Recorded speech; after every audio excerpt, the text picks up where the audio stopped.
नमस्कार दोस्तों। जैसा कि ऐसा है कि आप लोगों को जो है डेली आपको वीडियो हो सकता है ना मिल पा रहा हो, लेकिन फिर भी जो है आप सभी जानते हैं कि हम लोग कितने प्रतिबद्ध हैं आपके लिए। और हम लोग जैसे भी समय मिलता है, जब भी व्यस्तता रहती है, आप सभी लोग जानते हो, बताया भी होगा, बताया गया वो कमेंट के माध्यम से कि व्यस्तता बहुत रहती है। फिर भी उस व्यस्तता में आपके लिए समय निकालते हुए हम लोग वीडियो बनाते हैं, ताकि आपको वीडियो जो है एक अंतराल पे मिलता रहे। और सबसे बड़ी प्राथमिकता की बात ये हम लोग ने दे रहा हूँ या बता दे रहा हूँ आपको कि आपका पूरा A to Z जितना भी चीज़ें हैं सिलेबस में, वो सारी वीडियो बनेंगे, सारे पूरे किए जाएंगे। ये हम लोगों का एक लक्ष्य है। और इसी के लिए बरसात होने के बावजूद, बिजली कड़कती रहती है, उसके बावजूद भी हम लोग वीडियो बनाने के लिए आते हैं। आप मतलब ताकि हम अभी देखिए बीच में जो है एक दिन का गैप हुआ, उसके लिए व्यवस्था इतनी ज़्यादा थी कि हम नहीं पहुंच पाए। और कुछ तो बरसात के मौसम ने ज़्यादा परेशान कर दिया। आप सभी जानते हैं बारिश का मौसम है, लेकिन फिर भी जैसे ही हम लोगों को समय मिलता है तुरंत ही हम लोग आ जाते हैं। और इतना जो भी है व्यस्तता के दौर में अपना समय निकालते हुए हम लोग जो है वीडियो बनाते हैं। वो कितनी भी लगी रहती है, कुछ भी होता है, फिर भी हम आप लोगों के लिए पहले सोचते हैं कि नहीं, पहले ये काम कर लें, उसके बाद ही करते हैं दोस्तों। तो इस बात को आप ये ना लेना था कि अगर मान लीजिए आपको लगातार वीडियो नहीं मिल रहे हैं तो आप ये ना सोचें कि आपको वीडियो नहीं मिलेंगे। आपको सारे प्रकरणों के वीडियो मिलेंगे। जो कमेंट्स आएगा उसको फिर से रिवाइज किया जाएगा और स्पेशली बताया जाएगा। और साथ साथ आपको ये बता दें कि जैसे परीक्षा के पहले एक महीना परीक्षा रह जाती है, 20-25 दिन, तो एकदम जो मेन रूप से रिवीजन आप लोग करेंगे उसके लिए भी वीडियो बनाए जाएंगे कि तुरंत ही देखते कैसे उस टॉपिक को वाले प्रश्न को फटाक से पहचान करके, और 30 मिनट के बजाय आप 15 मिनट में 30 प्रश्नों का उत्तर दे सकेंगे। इस तरह के वीडियो भी आपके सामने आएंगे। अगर आप लोग विश्वास रखते होंगे तो आप जरूर इसमें सफलता हासिल करेंगे। अगर विश्वास नहीं होगा आपको तो बात अलग है कि आप ऐसे सर कर रहे हैं, लेकिन देखिएगा आप लोग अगर शुरू से लेकर अंत तक आपको ये सारे वीडियोस मिलेंगे। और पास होने के बाद, सफलता हासिल करने के बाद आप लोग स्वयं फोन करेंगे, इसका मैं उम्मीद रखता हूँ, इसका आपको विश्वास दिलाता हूँ। और ज़्यादा कुछ नहीं कहना, क्योंकि अगर मेरे अंदर, हम सभी के अंदर अगर ये है कि आप के सारे जो जितने पाठ्यक्रम में है सारे टॉपिक वो पूरे किए जाएं, वो प्रतिबद्धता हम लोगों के अंदर है। और इसको अन्यथा न लेके, अगर वीडियो मान लीजिए नहीं पहुंच पाता है तो कोई बात नहीं, कभी कभी जो है लगातार अंतराल पे या एक दिन गैप करके या लगातार ही आपको वीडियो भेज जाते हैं जैसे भी समय मिलता है। तो इस पर ज़्यादा नहीं बोलना चाहेंगे हम, आप लोग समझ ही गए होंगे। आज आपको जो टॉपिक पढ़ाया जाएगा वो पढ़ाया जाएगा शब्द रूप। दोस्तों, शब्द रूप लोगों के लिए सबसे कठिन टॉपिक माना जाता है। सभी कहते हैं कि अरे शब्द रूप तो बड़ा कठिन यार, कैसे रटें, एक रटते हैं तो एक भूल जाते हैं। लेकिन आज आपको हम वो तकनीक बताने जा रहे हैं, वो तरीका बताने जा रहे हैं जिसमें आप जो है भूलेंगे नहीं। और न तो आपको रटना है, सिर्फ उन चीज़ों को पहचानना है, सीखना है, और परीक्षा में देखते ही रूप पकड़ लेंगे, बना भी सकते हैं। मतलब आपको हम आत्मनिर्भर बनाने की कोशिश करेंगे आज, कि एक रूप, मतलब तरीका मैं बताऊंगा, उस तरह से आप सैकड़ों रूप बना करके स्वयं देख सकते हैं। और परीक्षा में जो भी आएगा उस तरीके का, उसको आप आराम से बना सकते हैं। कर सकते हैं या नहीं, ये तो वीडियो देखने के बाद आप खुद ही बताएंगे जब देखेंगे। लेकिन फिलहाल हम आपको उस सरल तरीके को बताने जा रहे हैं। इसमें जो भी राय होगी आप हमें जरूर भेजिएगा। तो जैसा कि आपके सिलेबस में दोस्तों पुल्लिंग रूप में अकारांत है, और नपुंसक लिंग में अकारांत है, और आपका उकारांत पुल्लिंग है, और ऋकारांत पुल्लिंग है। यानी पुल्लिंग के जो रूप बनने हैं उसमें आपका अकारांत है, ऋकारांत है, उकारांत है, और नपुंसक लिंग में आप जब जाएंगे तो उसका अकारांत है। तो आज सबसे पहले दोस्तों हम आपको पुल्लिंग रूप के बारे में बताएंगे कि वचन वाइज कैसे रूप बनते हैं, क्या जोड़ा जाता है उसमें, और कैसे ही आप देखते पहचान लेंगे कि ये आपका आसानी से हो जाए। इसके लिए हम आपको जो है चलते हैं बताने। तो दोस्तों, आज हम आपको वचन वाइज बताएंगे शब्द रूप। क्यों इसलिए वो कर रहे हैं, आप लोगों के मन में ये बात होगी कि क्यों वचन वाइज बता रहे हैं, इकट्ठा क्यों नहीं। क्योंकि दोस्तों, इकट्ठा बताने पर आप सीख भी नहीं सकते हैं और ना तो इकट्ठा पूछा जाता है। दोस्तों जब भी पूछा जाता है वो पूछता है कि ये रूप प्रथम विभक्ति का या किस विभक्ति का किस वचन का है, या ये रूप इस किस विभक्ति और वचन का है, या इसमें कौन सी विभक्ति है। इसलिए विभक्ति वाइज आपको हम बताएंगे, वचन वाइज बताएंगे, जिससे आप आसानी से एक चीज का एक वचन अगर आप बनाना जान जाएंगे सभी विभक्तियों में तो आसानी से दूसरा भी उस तरह बना सकेंगे। फिर द्विवचन में बनाना जान जाएंगे, उस तरह का सीख पाएंगे। बहुवचन में और अलग पहचान भी आपकी ये रहेगी कि हाँ अरे यार ये द्विवचन में ऐसा होता है, नहीं ये फलाना रूप द्विवचन का रूप है, फलाना रूप जो है एक वचन का रूप है और रूप जो है बहुवचन के हैं। ठीक है दोस्तों, तो शुरुआत हम लोग करते हैं शब्द रूप से।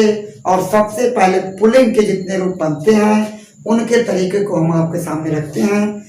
तो सबसे पहले हम लोग लिखेंगे, उसके पहले हम लोग जानेंगे कि शब्द रूप आखिर शब्द रूप से संबंधित कोई क्वेश्चन आता है वो कैसे आता है। जो शब्द रूप प्रकरण में शब्द रूप जैसे परिभाषा से संबंधित पूछ सकता है कि किस रूप में विभक्तियों एवं वचनों का प्रयोग होता है या कौन से रूप विभक्तियों एवं वचनों में चलते हैं।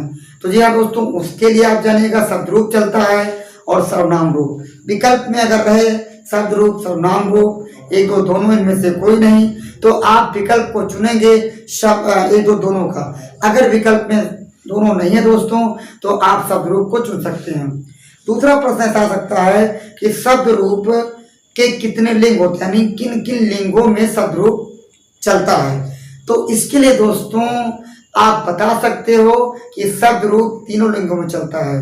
वहां विकल्प में रहेगा पुल्लिंग में, स्त्रीलिंग में, नपुंसक लिंग में और चौथा विकल्प के रूप में रहेगा उपयुक्त सभी। दोस्तों तो आप क्या चुनेंगे दोस्तों, आप ही बताओ क्या चुनोगे। जी हाँ दोस्तों, मैं आपका उत्तर समझ गया, आप चुनोगे उपयुक्त सभी। तो यह लिंग की बात हो गई दोस्तों शब्द रूप में। अब हम आपको ले चलते हैं कि यह पूछता है कि एक और प्रश्न है जो बन सकता है, बहुत महत्वपूर्ण है कि जैसे इस रूप में कौन सा पुरुष है या यह रूप किस पुरुष का है। तो दोस्तों आप एक चीज कंफर्म हो लीजिए, सुनिश्चित हो लीजिए कि जितने भी शब्द रूप है दोस्तों उन सभी में प्रथम पुरुष होता है और कोई पुरुष नहीं होता। अर्थात शब्द रूप से अगर पुरुष पूछता है कि किस पुरुष में रूप है वो, तो आपका उत्तर दोस्तों सिर्फ होगा और वो होगा प्रथम पुरुष, और कोई पुरुष नहीं चुनेंगे। यानी शब्द रूप अगर आपके सामने रखता है, पुरुष पूछता है दोस्तों, तो आप जरूर वहां पर रखेंगे प्रथम पुरुष और किसी पुरुष में जाने की जरूरत आप नहीं समझिएगा और न जाना है, नहीं तो उत्तर गलत हो सकता है। तो दोस्तों आप लोगों को ये चीज मालूम हो गई होगी कि लिंग तीन होते हैं सब रूप के, तीन लिंगों में रूप चलता है और पुरुष जो होते हैं वो एक पुरुष होता है प्रथम पुरुष जिसमें शब्द रूप चलते हैं। तो ये बातों को जरूर नोट कर लीजिएगा, आप लोग ध्यान में रखिएगा। इस तरह के प्रश्न बनते भी हैं, सरल तो जरूर है दोस्तों, लेकिन कभी कभी जो है लोगों को पता नहीं रहता तो वो दिक्कत होती है।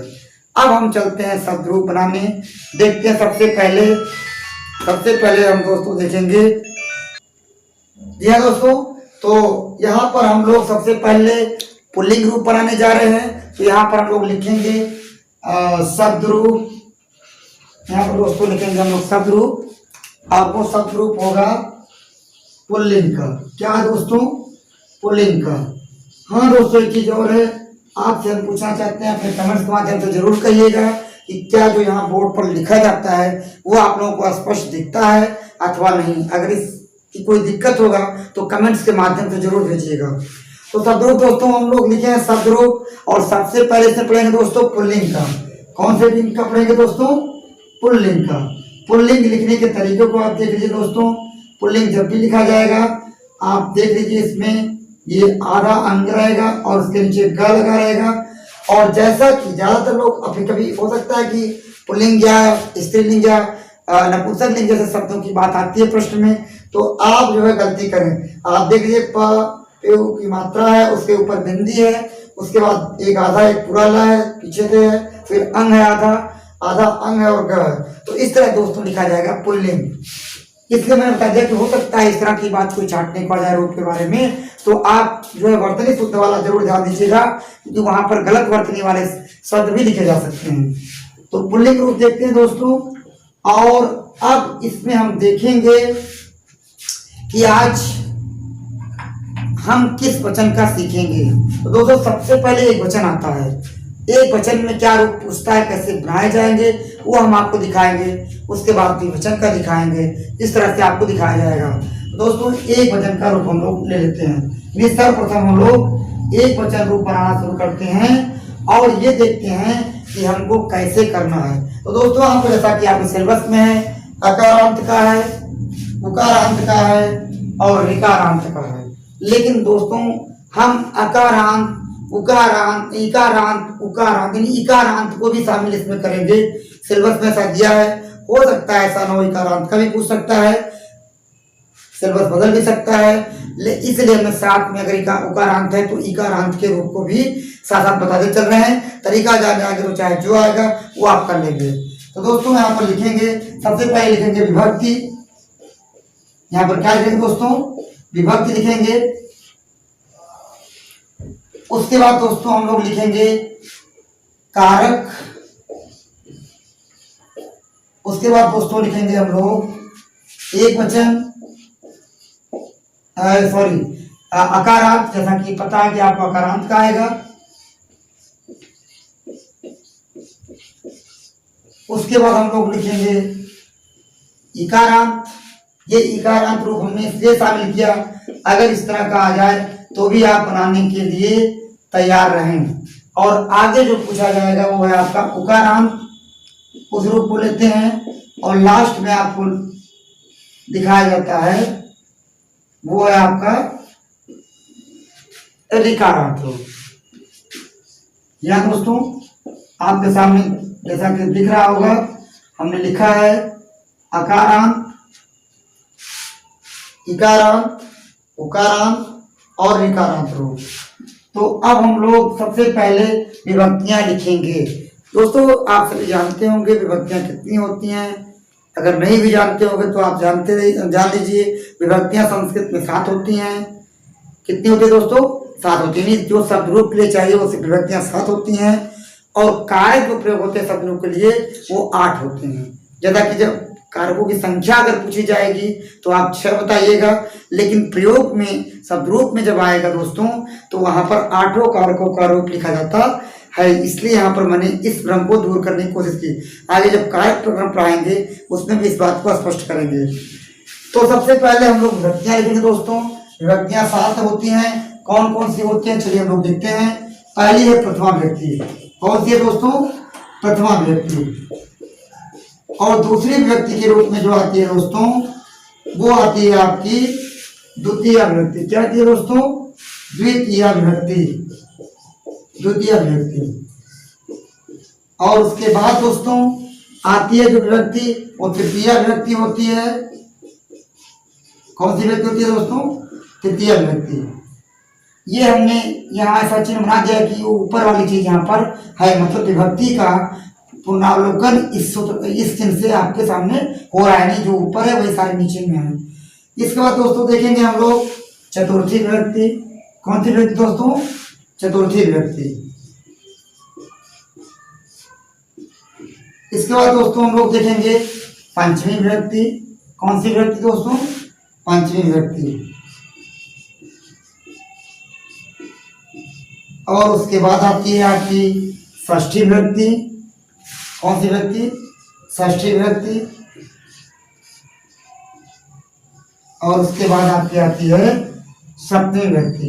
कौन सी विभक्ति आती है दोस्तों, सप्तमी विभक्ति।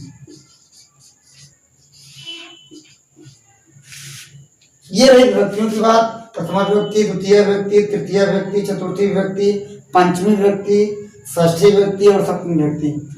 अब हम लोग कारक लिखते हैं। प्रथम विभक्ति कारक जो होता है दोस्तों वो होता है कर्ता कारक। कौन सा कारक दोस्तों, कर्ता कारक। और जो द्वितीय विभक्ति का जो होता है कारक वो होता है कर्म कारक। इसको जानते रहिए। मान लीजिए इस तरह के प्रश्न आते हैं कारक प्रकरण में कि द्वितीय विभक्ति का कौन सा कारक होता है, तो आप लोग छोटी से छोटी बात का उत्तर नहीं दे पाते हो कभी कभी, क्योंकि उस बात का ध्यान आपके दिमाग में नहीं रहता है ना, तो उसकी बात आई रहती है। इसलिए मैंने चर्चा यहाँ पर कर दी कि द्वितीय विभक्ति कारक पूछे तो आप लिखेंगे कर्म कारक। तृतीय विभक्ति कारक जो होगा आपका करण कारक होगा दोस्तों। उसके बाद चतुर्थी व्यक्ति को हम कहते हैं संप्रदान कारक के रूप में। क्या कहते हैं दोस्तों? संप्रदान कारक के रूप में। पंचमी व्यक्ति का कारक होता है अपादान कारक। कौन सा कारक होता है दोस्तों? अपादान कारक। षष्ठी व्यक्ति का कारक जो होता है वो संबंध कारक होता है। कौन सा कारक होता है दोस्तों? संबंध कारक। और सप्तमी व्यक्ति का जो कारक होता है दोस्तों वो होता है अधिकरण कारक। कौन सा कारक दोस्तों? अधिकरण कारक। और एक ऐसा कारक भी है जो नीचे भी आ रहा है आपके सामने, संबंध कारक, जिसकी विभक्ति जो है प्रथमा ही मानी गई है। यानी जो संबोधन कारक आठवां कारक है उसकी अलग से कोई विभक्ति नहीं होती, बल्कि वह प्रथमा व्यक्ति के अंतर्गत ही रहता है। तो इसको हम लिखेंगे संबोधन कारक। आठवें कारक के रूप में क्या है दोस्तों? संबोधन कारक। यह दोस्तों आपने देखा कारक का, प्रथमा व्यक्ति का है कर्ता कारक, द्वितीय का है कर्म कारक, तृतीय का कारक करण कारक, चतुर्थी का कारक संप्रदान कारक, पंचमी का अपादान कारक, षष्ठी व्यक्ति का संबंध कारक, सप्तमी का अधिकरण कारक और अगला कारक है संबोधन कारक। यहाँ पर आपको एक चीज क्लियर करें दोस्तों कि जो कारकों की संख्या है उसमें जो 6 मानी गई है उसमें कौन कौन से कारक शामिल नहीं है। तो दोस्तों आप लोग जान लीजिए ये संबोधन कारक और संबंध कारक को कारकों की संख्या में शामिल नहीं किया है, इसलिए कि संबंध को कहता है वो संबंध बताने वाला शब्द है, और संबोधन को कहता है संबोधन, संबोधित तो किसी को करते हैं तो करेंगे जिसको तो प्रथमा, इसीलिए इसकी विभक्ति जो है प्रथमा विभक्ति मानी गई है। अब हम दोस्तों चलेंगे और दिखाएंगे आपको कि एक वचन में अकारांत में क्या चीज जोड़ी जाती है, अंत में क्या अंत में होता है, जिससे आप पहचान सकोगे या बना सकोगे रूप कि ऐसा इसका रूप बनेगा। और वो हम लोग अभी चलते हैं लिखें। हाँ दोस्तों, इसके पहले अगर आप लोग इसको नोट कर रहे होंगे तो आपसे मेरा एक निवेदन है, एक रिक्वेस्ट है कि आप जो है 2 रंग की स्याही का प्रयोग करेंगे। कितने रंग की स्याही का दोस्तों? 2 रंग की स्याही का। इसलिए कह रहा हूं कि जोड़ने वाली अलग स्याही हो, यानी अंत में क्या जुड़ता है वो अलग स्याही से आप लिखेंगे अगर नोट्स बना रहे होंगे या मतलब लिख रहे होंगे, और जो शब्द जोड़े जाएंगे वो अलग स्याही से लिखेंगे, अलग रंग की स्याही से। जी हाँ दोस्तों, मैंने बता दिया आपको, तैयार रहिएगा। अगर आप नोट्स बना रहे हैं या रफ पे लिख रहे हैं कुछ भी समझने के लिए, तो आप जो है जोड़ने वाले शब्दों को अलग स्याही अलग रंग से लिखेंगे ताकि ये पता चले कि अंत में क्या जोड़ा गया है और इसमें शब्द कौन सा है। तो दोस्तों हम शुरू करते हैं। ये अकारांत है। अकारांत में एक वचन रूप बनाने के लिए हम किन किन अंतिम अक्षरों को पहचानेंगे, क्या क्या अंतिम रूप में जोड़ेंगे शब्द में, वह चीज आपको दिखाने जा रहे हैं। तो दोस्तों पहले प्रथमा व्यक्ति आती है, प्रथमा व्यक्ति आती है दोस्तों, और इसमें जोड़ते हैं विसर्ग। क्या जोड़ते हैं दोस्तों? विसर्ग। और दोस्तों यही इकारांत में भी जोड़ते हैं प्रथमा में। किसमें जोड़ते हैं दोस्तों? इकारांत। देखिए अकारांत के जैसा इकारांत हो गया, और फिर उकारांत में हम लोग जोड़ते हैं वही चीज। लेकिन जब आप ऋकारांत पे आते हो दोस्तों, ऋकारांत पे जब आप पहुंचते हो तो यहाँ मामला कुछ दूसरा हो जाता है। यहाँ मामला क्या होता है दोस्तों? यहाँ पर यह होता है कि इसमें बदलाव दिखता है। क्या दिखता है दोस्तों? बदलाव दिखता है। यानी ऋकारांत में हम अकारांत, इकारांत, उकारांत जैसा विसर्ग नहीं जोड़ेंगे, और वो जोड़ेंगे क्या दोस्तों? वो जोड़ेंगे आ, सिर्फ आ की मात्रा जोड़ेंगे दोस्तों। अब देखिए आपने देखा कि प्रथमा व्यक्ति का रूप अगर हमें एक वचन में बनाना है, किसका? अकारांत का, इकारांत का, उकारांत का, ऋकारांत का, तो हमने जोड़ा क्या, हमने लिखा क्या, हमने पहचाना क्या? अंत में विसर्ग, सिर्फ और सिर्फ विसर्ग। सिर्फ विसर्ग जोड़ने से प्रथमा व्यक्ति आपकी तैयार अगर हो जाती है या आ की मात्रा से, ये रटने से अच्छा है या रटने से खराब, ये तो कमेंट्स के माध्यम से आप बता सकते हैं। ये दोस्तों लेकिन ये अस्थायी होता है। अगर आप इसको बनाना सीख गए तो परीक्षा में भी अगर आपको रूप चाहे जो भी याद हो या ना हो, आ गया चाहे जैसा, अगर आपने बनाया है बालक का और अगर आपको राम का आ गया तो आप इस तरह से आराम से बना सकते हैं। वह तरीका आपको सिखा रहे हैं दोस्तों। ध्यान से सीखने का जरूर प्रयास करिएगा। और जब हम लोग आते हैं दोस्तों द्वितीया में, तो वहां आप देख लीजिए हर जगह द्वितीया में अंत में म ही मिलता है। क्या मिलता है दोस्तों? म मिलता है, यानी शब्द में म ही जुड़ा होता है। और जब ऋकारांत में पहुंचे दोस्तों तो यह होता है, इसमें जुड़ता है, इसमें लिखा मिलता है रम, यानी रम अगर कहीं पर लिखा गया है तो आप पहचान सकते हो ये ऋकारांत का रूप होगा। यानी इस तरीके से आप पहचान लोगे किसका रूप है ये, उकारांत इकारांत क्या। और जब हम दोस्तों देखते हैं तृतीया में तो आप अकारांत में देखते हैं तो एन जुड़ता है, इकारांत में जब जोड़ते हैं तो यहाँ पर न जुड़ता है। और यही चीज जो है उकारांत में, इकारांत को हमने साथ में इसलिए शामिल किया दोस्तों कि उकारांत इकारांत में समानता दिखती है, थोड़ा सा ही अंतर होता है, इसीलिए हमने इकारांत को भी शामिल किया ताकि उकारांत तो बना ही रहे हो, साथ साथ इकारांत का भी सीख लो। अगर मान लीजिए आउट ऑफ सिलेबस या कुछ इस तरह की बात होती है तो भी आपके लिए कोई दिक्कत ना है। तो उकारांत में भी हम लोग वही जोड़ते हैं, और वो जोड़ते क्या हैं? ना। क्या जोड़ते हैं दोस्तों? ना। देख रहे हैं आप लोग जो जोड़ने वाला। उसके बाद हम ऋकारांत में पहुंचते हैं तो यहां पर जोड़ते हैं दोस्तों रा। क्या जोड़ते हैं दोस्तों? रा। ध्यान से देखिएगा। और अब हम लोग जब चतुर्थी में आएंगे दोस्तों तो आय जोड़ेंगे, इकारांत में जब आएंगे तो यहाँ पर हम लोग ए जोड़ेंगे। पहचान देखते जाइए दोस्तों, यही पहचान है जिससे आप पहचानोगे कि चतुर्थी है पंचमी। और जब उकारांत में पहुंचेंगे तो हम यहाँ पर बदलाव करते हुए करेंगे, क्योंकि यह इकारांत है तो यह की बात आती है दोस्तों, और जब ये उकारांत आता है तो वह की बात आती है, यानी यह ई जो है यह में बदलता है और उ जो है वह में बदलता है। और अब हम ऋकारांत में देखते हैं क्या जोड़ेंगे। ऋकारांत में देखते हैं जोड़ेंगे दोस्तों रे। क्या जोड़ेंगे दोस्तों? रे जोड़ेंगे। और अब जब चतुर्थी हो चुकी है, पता चल चुका है इसका, तो हम लोग पंचमी में देखेंगे। पंचमी में दोस्तों क्या जोड़ेंगे? वो जोड़ेंगे हम लोग आकारांत में आप जोड़ेंगे। क्या जोड़ेंगे दोस्तों? आप। और फिर इकारांत में हम लोग जोड़ेंगे ए। क्या जोड़ेंगे दोस्तों? ए। सिर्फ ए की मात्रा से आप पहचान सकते हो ये इकारांत का है या उकारांत का है। जब उकारांत में आप पढ़ोगे तो वहां पर ओ जोड़ोगे दोस्तों। क्या जोड़ोगे दोस्तों? ओ जोड़ोगे। और जब ऋकारांत में पहुंचोगे आप लोग तो उसमें आपको मिलेगा, और वो मिलेगा आपका उह दोस्तों। क्या मिलेगा? उह। आप देख रहे हैं हमने आप जोड़ा, ए जोड़ा, ओ, उह। ये हमने अलग से लिखने के लिए बात की है, उसको अलग से ही लिखिएगा ताकि पता चलता है क्या क्या पहचानना है, किससे जोड़ करना है, क्या जोड़ना है, कैसे करेंगे। अब दोस्तों लोग पढ़ते षष्ठी में की तरफ। षष्ठी में जोड़ा जाता है दोस्तों से इकारांत में हम लोग जोड़ते हैं दोस्तों यही। ये सबसे अच्छी बात होती है दोस्तों कि जो पंचमी में है वही षष्ठी में, यानी 2 बार मेहनत आपको करने की जरूरत नहीं है। आप समझ गए पंचमी का जैसे रूप है वो तो षष्ठी का भी बन गया है, बड़ी आसान बात है। और दोस्तों यही चीज यहाँ भी करेंगे, और दोस्तों ऋकारांत में भी वही चीज करेंगे। दोस्तों इसका मतलब ये समझिएगा कि यही चीज यहाँ पर भी है, यही चीज यहाँ पर भी है, यही चीज यहाँ पर भी है। तो दोस्तों इसको ऐसा ना लिखते हुए हम आपको जो है लिख के दिखा देते हैं, हो सकता है आपको भ्रम लगे, इसलिए हम यहाँ पर लिख देते हैं ए। जैसा कि इसमें भी हमने ए जोड़ा है, इसमें भी ए जोड़ा है। यहाँ पर क्या है दोस्तों? ओ। इसमें भी जोड़ा है, इसमें भी वही है। और यहाँ पर दोस्तों ओ।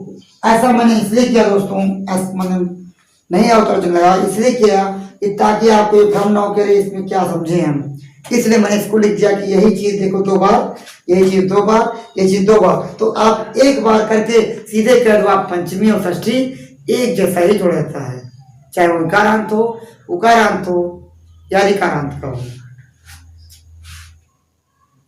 अब दोस्तों देखेंगे हम लोग वो अधिकरण कारक। क्या कारक देखेंगे हम दोस्तों? अधिकरण कारक। अधिकरण कारक में हम लोग क्या जोड़ेंगे दोस्तों? ये जोड़ेंगे, अकारांत में ये जोड़ेंगे, इकारांत में हम लोग जोड़ेंगे आओ। क्या जोड़ेंगे दोस्तों? आओ जोड़ेंगे। और यहाँ भी दोस्तों वही चीज जोड़ेंगे। तो ये आसान बात हुई ना दोस्तों। आप देख रहे हो इकारांत के सप्तमी में भी वही जुड़ रहा है, उकारांत के शब्द में भी वही जुड़ रहा है, तो दोनों तो एक जैसे हो गए, मिल गए आपके सामने। कम मेहनत करनी पड़ी आपको नहीं। इस तरह से आप ट्रिक भी बाद में बनाएंगे, जैसा कि आप अगले बहुत सारा जब परीक्षा की तैयारी करेंगे आपको इसके ट्रिक्स बनवाए जाएंगे आपको। और अब आपको रिकारांत बता दें, रिकारांत में क्या जोड़ेंगे। रिकारांत में जोड़ेंगे दोस्तों, वो जोड़ेंगे आपका यहां पर जोड़ेंगे री। क्या जोड़ेंगे दोस्तों, री जोड़ेंगे, ठीक है।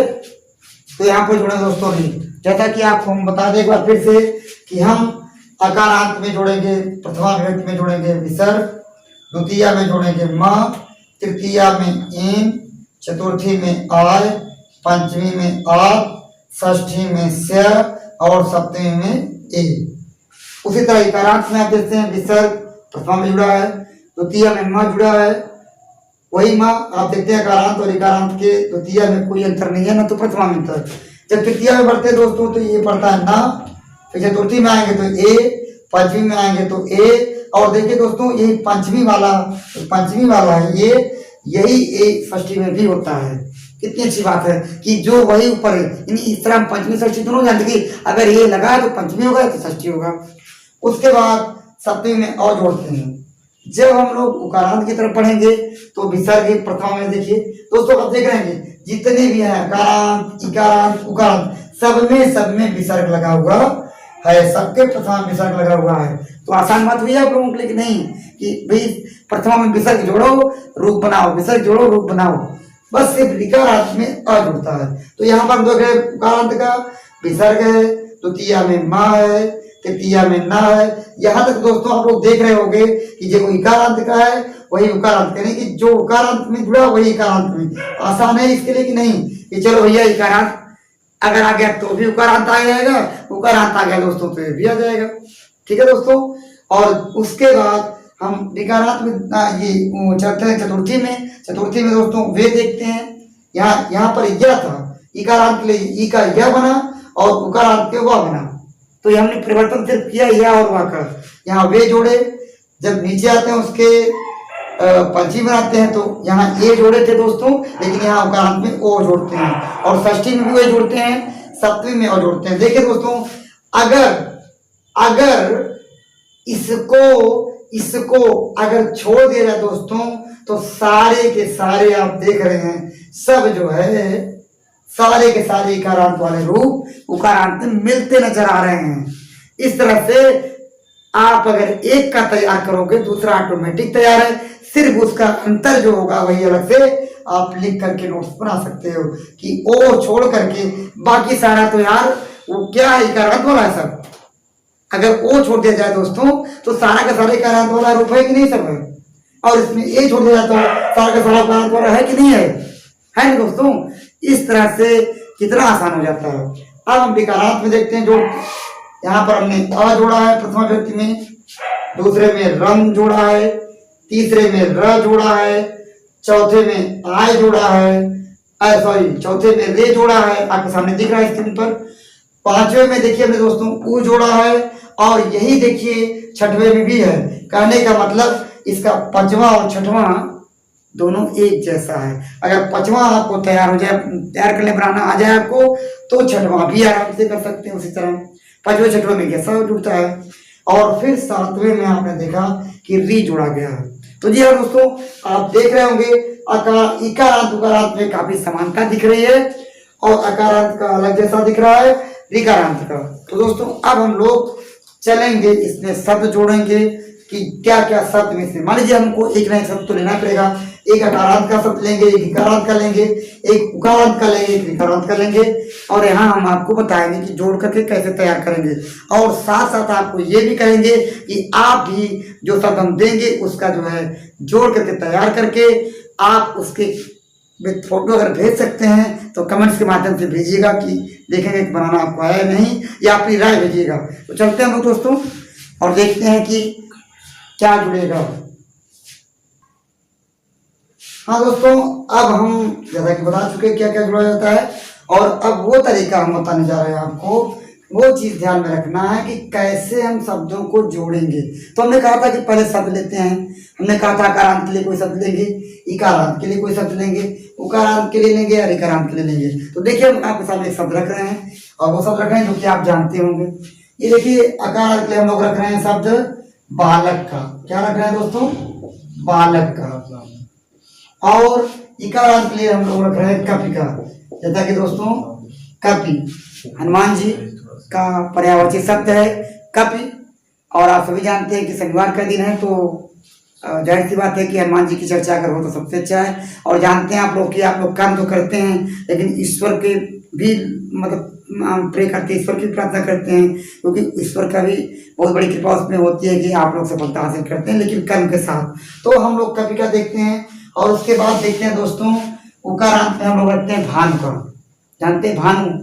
भानु को जानते हैं? भानु पर्यायवाची है सूर्य का। और आप जानते हो या ना जानते हो, ज्योतिष की भाषा में अगर देखा जाए तो जिसका सूर्य उच्च का होता है वह बहुत ही भाग्यशाली माना जाता है, सारी सफलताएं हासिल करता है, कहीं भी वो जो है नहीं लटकता, कहीं भी जो है मतलब उसको न्यास नहीं होना पड़ता। तो दोस्तों सूर्य का भी आपके जीवन में बड़ा महत्व है और सारे जो भाग्योदय होते हैं वो सूर्य से होते हैं। तो दोस्तों हम ले चलते हैं आपको इस रूप पर उकारांत पर, और जिसमें हमने चुना है भान शब्द का। क्या दोस्तों? भान शब्द। और दोस्तों इसके बाद ऋकारांत में हम लोग चुनेंगे पितृ का। आप सभी जानते हैं दोस्तों पितृ का रूप हमने चुना है, इस समय पितृ चल भी रहा है। और पितृ पिता जैसा कि आप जानते हैं महत्व होता है और इसलिए अब हम लोग देखेंगे कि कैसे बालक में हम क्या जोड़ेंगे कि हमारा बालक का रूप तैयार। तो दोस्तों बालक के रूप में हम आपको बता रहे हैं कि इतना लिखने के बाद सिर्फ और सिर्फ आप इसमें सब में बालक जोड़ दीजिए, कुछ मत करिए, सिर्फ और सिर्फ बालक जोड़ दीजिए, आपका सारा रूप तैयार। देखो आपके सामने भी तैयार होता है। मैं क्या देख रहा हूँ दोस्तों? आप ये देख रहे होगे ना, मैं बालक जोड़ रहा हूँ, बालका बन गया। बालक जोड़ रहा हूँ दोस्तों, बालकम बन गया। रटना नहीं पड़ा आपको दोस्तों, आपने सिर्फ जोड़ा है।